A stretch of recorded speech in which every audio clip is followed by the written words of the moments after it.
সবথেকে প্রিয় ঠাকুরটা বর্তমানে এই সামনে দেখতে পাচ্ছ দূরে বাংলা মুখের চালচিত্রে অসাধারণ। আমার প্রতি বছরই এই ঘরেতে একটা এক্সক্লুসিভ ঠাকুর থাকে, তার মধ্যে এটা আমার প্রতি বছরই পছন্দের ঠাকুর। কারণ তো একটা টাইম নিজেও কাজ করেছি, ঠাকুরটা প্রথমে শাড়ির কাজটা করেছি, সেই কাজটা দেখো সেটা কমপ্লিট হয়নি, কিন্তু সাজটা দেখো কীরকম লাগছে, অসাধারণ।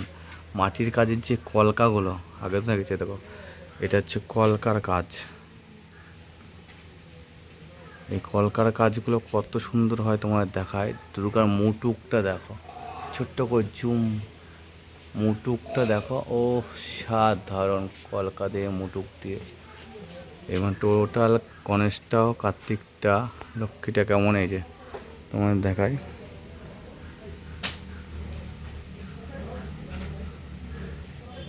এই ঠাকুরটাও দেখো অসাধারণ।